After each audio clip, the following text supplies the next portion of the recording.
Hello students, welcome back to my channel. बेटा मैं आप सभी लोग को क्लास 10th का चैप्टर फर्स्ट आज पढ़ाने वाली हूँ। जो चैप्टर फर्स्ट का नाम है रासायनिक अभिक्रिया। क्लास 10th का है, चैप्टर फर्स्ट है इसका, मीन्स पहला पार्ट है रासायनिक अभिक्रिया।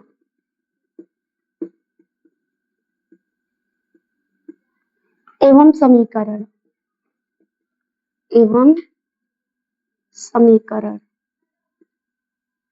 रासायनिक अभिक्रिया एवं समीकरण, ये है हमारा चैप्टर फर्स्ट का। अच्छा बेटा, इसमें पहले रासायनिक अभिक्रिया जाने कि रासायनिक अभिक्रिया क्या होता है। रासायनिक अभिक्रिया से पहले हम ये जाने कि रासायनिक परिवर्तन क्या होता है। अच्छा, जो भी परिवर्तन उसको दो भाग में बांटा गया है।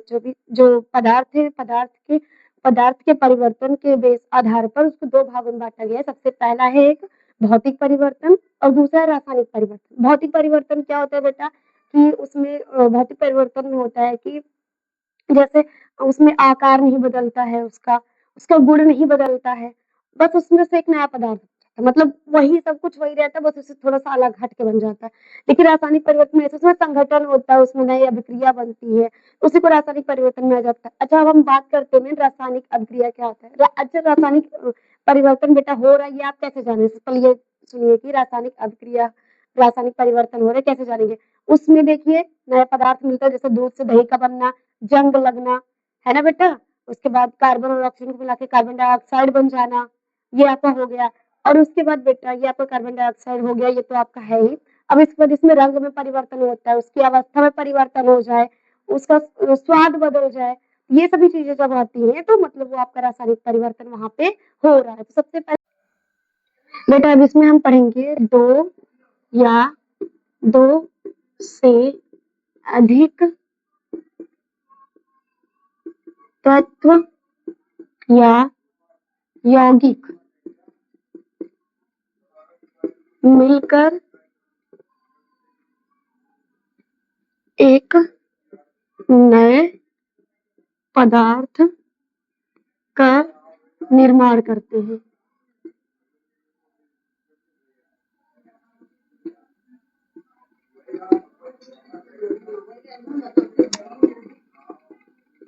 एक नए पदार्थ का निर्माण करते हैं।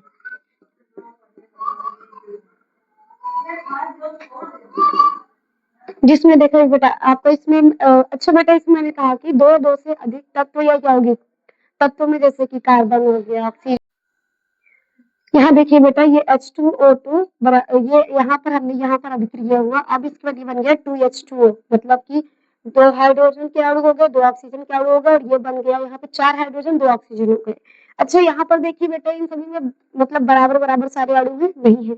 यहाँ पर देखिए दो दूनी चार, चार हाइड्रोजन हो रहे हैं, लेकिन यहाँ पर कितने हाइड्रोजन है, केवल दो हाइड्रोजन है। यहाँ पर हम क्या करेंगे, दो बढ़ा देंगे, दो दूनी चार, मतलब आपके चार हाइड्रोजन हो गए, दो ऑक्सीजन है, ये दोनों आपके अभिकारक है। अच्छा, अभिकारकों की संख्या जो होती है वो उत्पादों की संख्या के बराबर होनी चाहिए।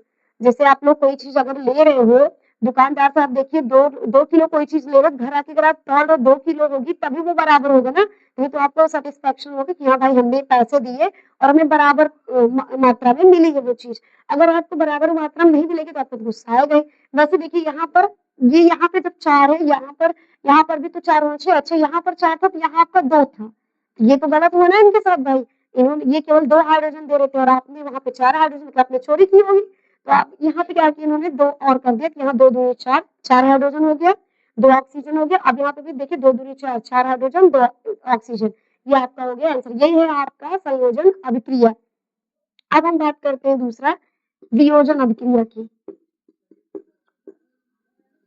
वियोजन अभिक्रिया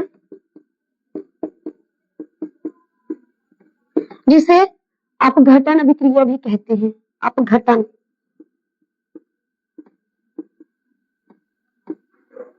अपघटन अभिक्रिया, अपघटन अभिक्रिया। अच्छा, वियोजन अभिक्रिया में क्या है बेटा, मतलब कोई भी एक तत्व वो दो से अधिक भागों में टूट जाए। अब जैसे देखिए यहाँ पर हम बता रहे दो या दो से अधिक तत्व, अधिक तत्व नहीं, एक होगा बेटा यहाँ पे, यहाँ पर आपका होगा एक तत्व दो, एक तत्व जब दो या दो से अधिक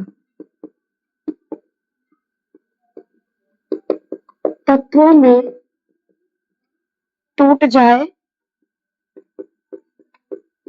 तो उसे वियोजन अभिक्रिया कहते हैं।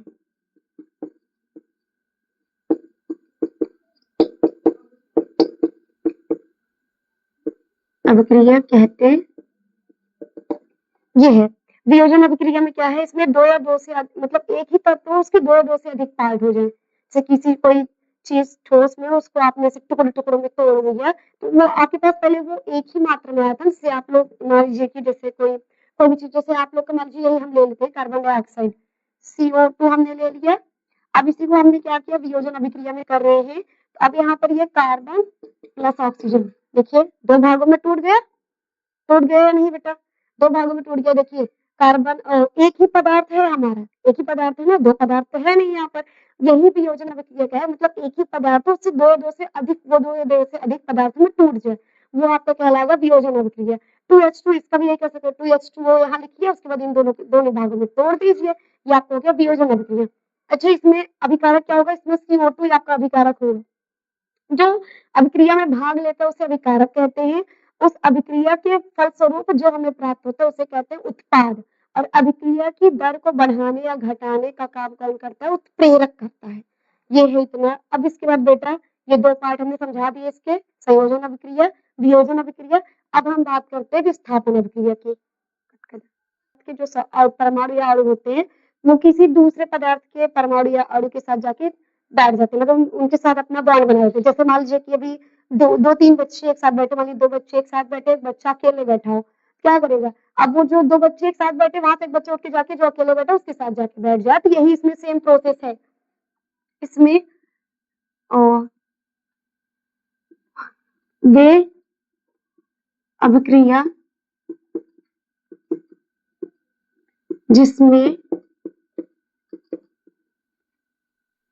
जिसमें किसी एक यौगिक के परमाणु किसी एक यौगिक समूह के परमाणु, यौगिक समूह के परमाणु या अणु किसी दूसरे के साथ जाकर एक समूह बना देते हैं।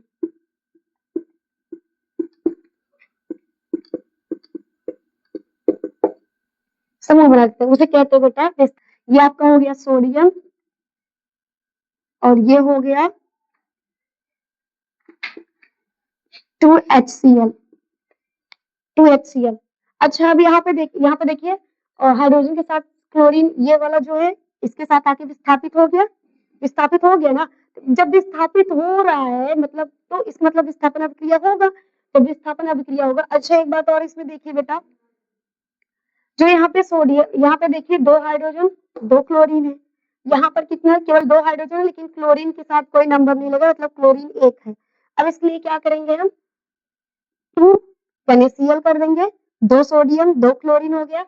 अब यहाँ पर कितने सोडियम है, एक है, हमने यहाँ पर दो कर दिया, 2Na प्लस 2HCl, मतलब दो सोडियम दो हाइड्रोजन दो क्लोरीन। अब देखिए सारे के सारे बराबर है कि नहीं, दो सोडियम दो क्लोरीन दो हाइड्रोजन, दो सोडियम दो क्लोरीन दो हाइड्रोजन दो क्लोरीन, ये आपका हो गया रासायनिक अभिक्रिया संतुलित हो गया।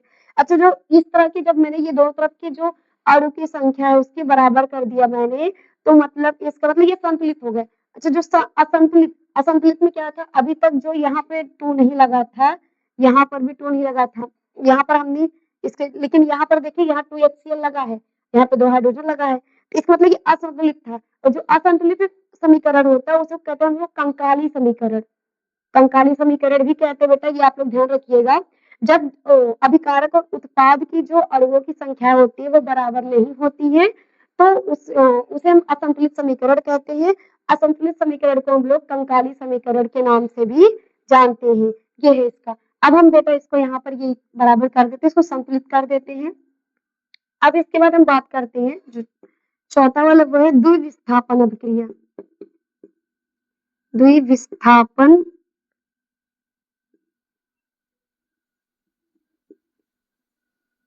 अभिक्रिया। द्विविस्थापन अभिक्रिया में बेटा क्या होगा, इसमें जैसे कि यहाँ पर क्या था, किसी भी यौगिक के एक समूह से कोई भी एक तत्व निकलकर दूसरे के पास जाता है। अब यहाँ पे क्या है, दोनों एक दूसरे को विस्थापित करेंगे, मतलब कि जिस समीकरण में दो या दो से अधिक समूह, अधिक यौगिक वाले समूह एक दूसरे को विस्थापित कर दें,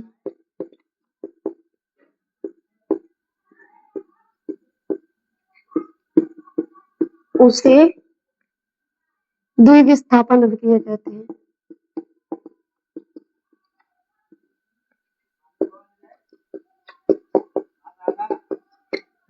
अभिक्रिया